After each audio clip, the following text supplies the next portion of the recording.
ជំរាបសួរប៉ាម៉ាក់ទាំងអស់គ្នាថ្ងៃនេះខ្ញុំ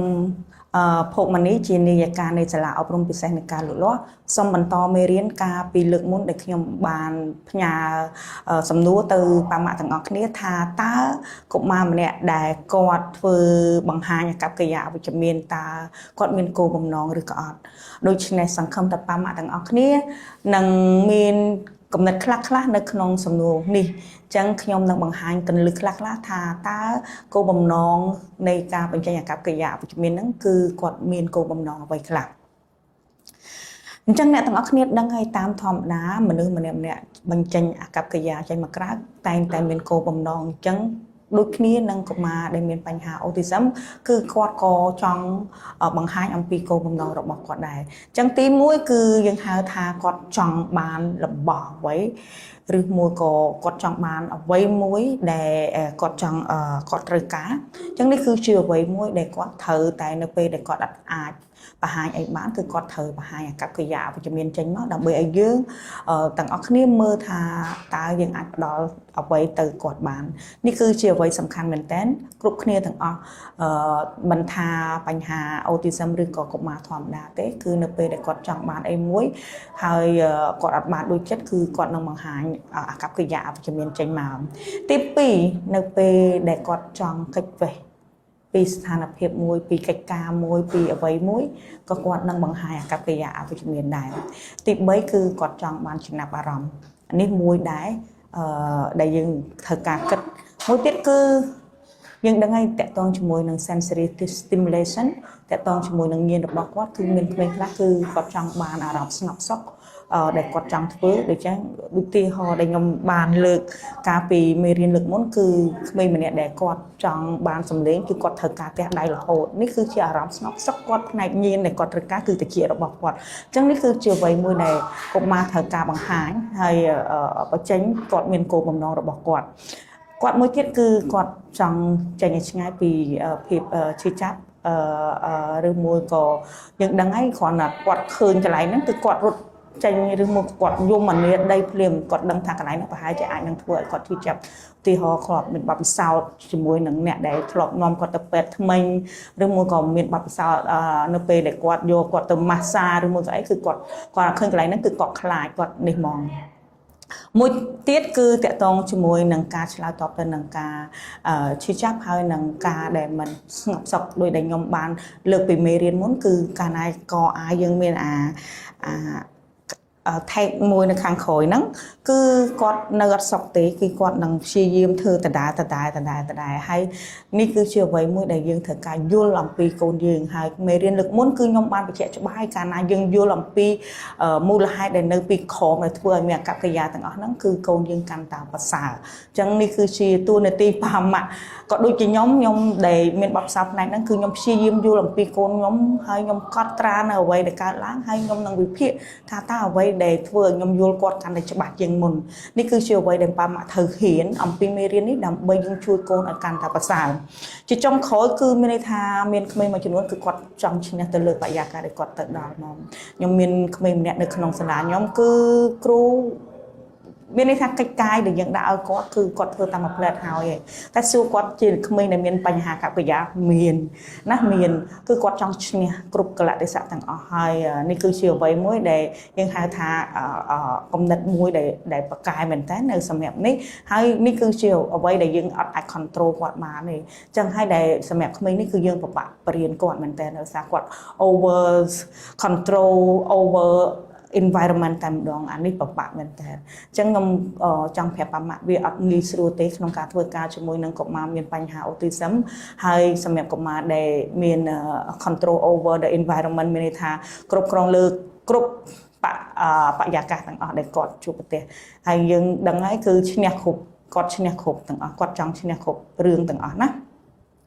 ចឹងសង្ឃឹមថាគោលបំណងរបស់កុមារដែលបង្ហាញចេញប៉ាម៉ាក់នឹងព្យាយាមយល់អំពីគាត់ហើយនឹងមើលថាតើយើងអាចយល់ពីគាត់បានច្រើនប៉ុណ្ណាដើម្បីជួយឲ្យគាត់កាន់តែមានភាពប្រសើរឡើងចាអញ្ចឹងបន្តទៀតគឺខ្ញុំបាននិយាយហើយថាតាមធម្មតាបញ្ហាកប្បកិរិយាគឺតាក់ទងជាមួយនឹងការប្រស្រ័យតាក់ទងការយល់អំពីមនុស្សម្នាក់អញ្ចឹង គេថាបញ្ហាអកប្បកិរិយាអវិជ្ជមានអាចកើតឡើងប្រសិនជាមនុស្សម្នាក់មានការលំបាកក្នុងការយល់ថាតើអ្វីដែលគេកំពុងនិយាយហ្នឹងហើយតើអ្វីដែលកំពុងកើតឡើងជុំវិញពួកគាត់ហ្នឹងគឺបើសិនគាត់អត់យល់អាហ្នឹងអានឹងហើយដែលធ្វើឲ្យគាត់មានបញ្ហាអកប្បកិរិយាអវិជ្ជមានផងដែរមិនថាបញ្ហាក្មេងមានបញ្ហាអូទីសឹមក្មេងធម្មតាបើសិនគាត់អត់យល់ស្ថានភាពដែលកំពុងកើតឡើងឬមួយក៏គេកំពុងនិយាយអីគឺយើងក៏អេរឺដែរយើងមិនថាតែក្មេងអូទីសឹមទេអញ្ចឹងនេះគឺជាអ្វីមួយមែនតើដែលប៉ាម៉ាក់ត្រូវការមើលមែនតើមួយទៀតគឺប្រសិនជាយើងអត់អាចបញ្ចេញ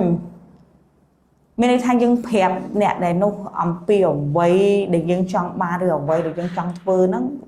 មានប្រសិទ្ធភាពនោះក៏ពិបាកដែរមានន័យថាយើងបញ្យល់គេយើងចង់ឲ្យគេយល់អំពីយើងក៏ប៉ុន្តែយើងអាចបញ្ចេញប្រាប់គេបានថាតើយើងចង់បានអីយើងចង់ធ្វើអីអាហ្នឹងក៏ error ដែរចុះឧទាហរណ៍យ៉ាងខ្លីមួយបើសិនជាខ្ញុំចង់បានសូកូឡាតែខ្ញុំអត់ចេះនិយាយសូកូឡាទេតើខ្ញុំធ្វើម៉េចចឹងគឺត្រូវតែមានអកប្បកិរិយាអវិជ្ជមានចេញមកហើយចឹងខ្ញុំមានពីរសំណួរដែលប៉ាម៉ាក់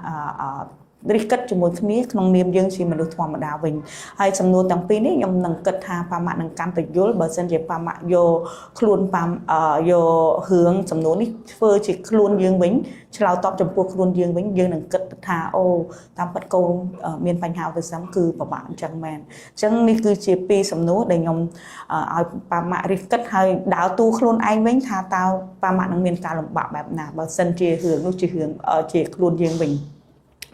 តើអ្នកគិតថាអកប្បកិរិយាផ្លាស់ប្ដូរយ៉ាងម៉េចប្រសិនជាអ្នកមានការលំបាកនៅក្នុងការយល់ពីអ្នកដទៃនេះសំណួរទី1សំណួរទី2តើអកប្បកិរិយារបស់ប៉ាម៉ាក់នឹងផ្លាស់ប្ដូរយ៉ាងម៉េចប្រសិនជាប៉ាម៉ាក់អត់អាចប្រាប់អ្នកដទៃពីអ្វីដែលអ្នកដទៃចង់ពីអ្វីដែលយើងចង់ប្រាប់ទៅអ្នកដទៃនេះគឺជាពីរសំណួរសាមញ្ញដែលប៉ាម៉ាក់ត្រូវការគិតថាតើធ្វើបែបណាដើម្បីមនុស្សម្នាក់ដែលមានការលំបាកក្នុងការបង្ហាញប្រាប់អ្នកដទៃនិងក្នុងការយល់អ្នកដទៃតើមានការលំបាកបែបណាអញ្ចឹងពីសំណួរនេះខ្ញុំសង្ឃឹមថាប៉ាម៉ាក់នឹងព្យាយាមឆ្លើយហើយមើលថាតើប៉ាម៉ាក់មានការលំបាកអត់នៅពេលដែលប៉ាម៉ាក់មិនអាចបង្ហាញពីអ្វីដែលប៉ាម៉ាក់ចង់និយាយប្រាប់អ្នកដទៃនិងអត់យល់ពីអ្នកដទៃកំពុងនិយាយអីពីយើងតើយើងមានការលំបាកបែបណាមួយទៀតតកតងជាមួយអកប្បកិរិយាអវិជ្ជមានក៏តកតងជាមួយនឹងការរួមបញ្ចូលគ្នានៃញាណដែរហើយគឺបញ្ហាអកប្បកិរិយាអវិជ្ជមាននឹងកើតឡើងប្រសិនជាមនុស្សម្នាក់នឹងមានការលំបាកតកតងជាមួយនឹងញាណទាំង5គាត់អត់ដឹងថាតើញាណទាំង5គាត់នឹងនៅណាឧទាហរណ៍ក្មេងម្នាក់ដែលគាត់ខំដៃរបស់គាត់ហើយបងប្អូនមិនមែនខំតិចទេណាពេលនេះខំថ្ងៃហ្នឹងក៏ខំយប់ថ្ងៃល្ងាចគាត់ខំរហូតសួរថាគាត់ឈឺហ៎គាត់អត់ឈឺទេតែគាត់error គឺគាត់ខំអកប្បកិរិយាអវិជ្ជមានគឺគាត់ខំដៃរបស់គាត់ហើយដៃរបស់គាត់ឡើងស្នាមពេញទាំងអស់ជាការខំរបស់គាត់តែគាត់អត់ដឹងឈឺទេនេះគឺជាបញ្ហាដែលគាត់អត់យល់ថាតើញាណរបស់គាត់នឹងត្រូវទទួលបែបណាហើយតកតងជាមួយនឹងរឿងនេះគឺនៅពេលដែលក្មេងមានបញ្ហាអស់នេះគឺយើងត្រូវតែបញ្ចូលញាណឲ្យគាត់មានន័យថា sensory integration ការរួមបញ្ចូលញាណឲ្យគាត់ហើយនេះគឺជាអ្វីមួយដែលភាគច្រើននៅសាលាអប់រំពិសេសនៃការលូតលាស់គឺយើងប្រើតាមរបៀប ABA behavior management ការគ្រប់គ្រងអកប្បកិរិយាហ្នឹងគឺមានន័យថាយើងប្រស៊ំគាត់ឬមួយក៏យើងធ្វើអ្វី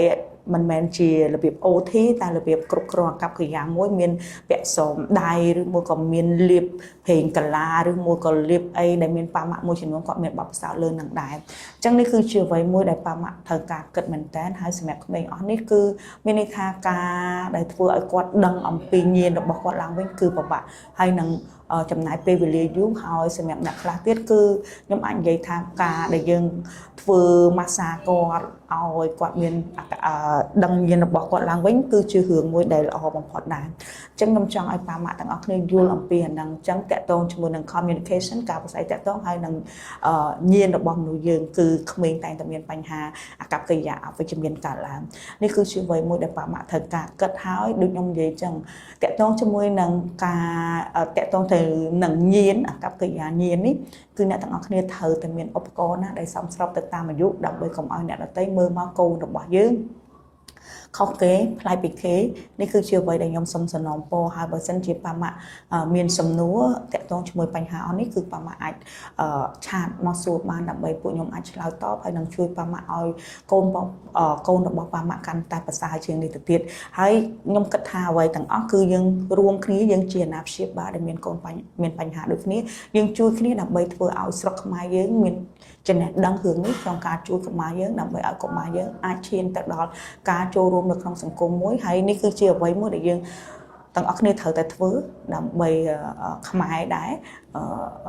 ខ្ញុំអាចនិយាយថាបើខ្មែរអត់ជួយខ្មែរតើអ្នកណាជួយអញ្ចឹងនេះគឺជាពេលវេលាមួយដែលយើងត្រូវការជួយគ្នាទៅវិញទៅមកដើម្បីឲ្យមានការប្រសើរឡើងអញ្ចឹងសង្ឃឹមថាមេរៀនមួយនេះគឺជួយប៉ាម៉ាក់ច្រើនមែនតើក្នុងការដែលឲ្យយើងយល់អំពីបញ្ហាកប្បកិរិយាអវិជ្ជមានដែលតកតងជាមួយនឹងញាណរបស់កុមារយើងអញ្ចឹងតាមធម្មតាញាណរបស់មនុស្សយើងគឺមាន5តែនៅក្នុងអ្វីដែលខ្ញុំបង្ហាញលើកថ្ងៃនេះគឺខ្ញុំថែមញាណ vestibular interoception ហើយនឹងproprioception មានញាណ3នេះចូលក្នុងទៀតណាដើម្បីឲ្យយើងដឹងថាក្មេងរបស់យើងគឺមានកង្វះខាតលើនឹងដែរនេះគឺជាអ្វីមួយដែលនៅក្នុងសាលាគឺយើងក្នុងមួយថ្ងៃគឺយើងអភិវឌ្ឍទៅលើ5ផ្នែកដែលកុមារខ្វះខាតហើយនៅក្នុងនោះគឺមានតាក់ទងជាមួយនឹងញាណទាំងអស់នេះដែរខ្ញុំមេរៀន ASD ហើយនឹងមេរៀនលើកមុនក៏ខ្ញុំបានបង្ហាញអំពីសញ្ញាឬមួយក៏រោគសញ្ញានៃអាកប្បកិរិយាអវិជ្ជមានដែលកើតឡើងសម្រាប់កុមារយើងអញ្ចឹងនេះគឺខ្ញុំឲ្យប៉ាម៉ាក់មើល slide នេះម្ដងទៀតដោយសារខ្ញុំគិតថាវាជារឿងតតែដែលប៉ាម៉ាក់ត្រូវការយល់ពីវាអញ្ចឹងបើប៉ាម៉ាក់មើល slide នេះហើយប៉ាម៉ាក់អាចទៅមើលមេរៀន ASD ដែលខ្ញុំបញ្យល់យ៉ាងល្អិតល្អន់អំពីសញ្ញាទាំងអស់នេះតាក់ទងជាមួយនឹងអាកប្បកិរិយារបស់កុមារយើងចាអញ្ចឹងតកតងជាមួយនឹងញាណគឺយើងសិក្សាទៅលើ small cup ហើយនិង big cup មានន័យថាពែងទូចនិងពែងធំអញ្ចឹងយើងឃើញថាមានក្មេងមួយចំនួនដែលញាណរបស់គាត់ខ្វះហើយមានក្មេងមួយចំនួនដែលញាណរបស់គាត់លើសអញ្ចឹងនៅពេលដែលយើងធ្វើការតាក់ទងជាមួយនឹង sensory integration គឺយើងត្រូវការមើលថាតើកូននឹងខ្វះញាណឬក៏លើសញាណតើញាណមួយណាដែលគាត់ខ្វះហើយញាណមួយណាដែលគាត់លើសហើយតើយើងធ្វើម៉េចដើម្បីញាណដែលខ្វះហ្នឹងគឺយើងបំពេញបន្ថែមហើយញាណដែលលើសហ្នឹងគឺយើងត្រូវដកចេញនេះគឺជាអ្វីមួយដែលយើងត្រូវការធ្វើទៅលើកុមារម្នាក់ៗយើងហៅថា one on one ហើយយើងមើលសិក្សាទៅលើហ្នឹងហើយភាគច្រើនខ្ញុំលើកទឹកចិត្តប៉ាម៉ាក់ទាំងអស់គ្នាបើសិនជាអាកប្បកិរិយាណាដែលមិនបានប៉ះពាល់ដល់ការរស់នៅប្រចាំថ្ងៃរបស់គាត់ទេមានន័យថាយើងមិនបាច់ចាំបាច់កែទេតែបើសិនយើងឃើញថាអាកប្បកិរិយានោះវាពិតជាប៉ះពាល់ដល់ការរស់នៅរបស់គាត់ការរៀនសូត្ររបស់គាត់អាហ្នឹងបានយើងកែតែបើវាអត់ប៉ះពាល់ទេយើងគិតថាវានេះគឺប៉ាម៉ាក់មិនបាច់កែទេអញ្ចឹងនេះគឺជាអ្វីដែលមួយដែលប៉ាម៉ាក់ត្រូវការដឹងអញ្ចឹងដូចជាកូនខ្ញុំដែលគាត់នៅស្ងៀមគាត់ធ្វើអញ្ចេះដូច្នេះយើងសួរថាតើយើងគួរកែអត់នៅពេលដែលគាត់ញ៉ាំបាយនៅពេលដែលគាត់គេងគាត់អត់ធ្វើទេមានន័យថាដែលគាត់តនេដែលគាត់ធ្វើហើយពេលរៀនក៏គាត់អត់ធ្វើដែរអញ្ចឹងសួរថាតើយើងគួរកែគាត់ឬក៏អត់អញ្ចឹងខ្ញុំបានសួរសំណួរនេះទៅ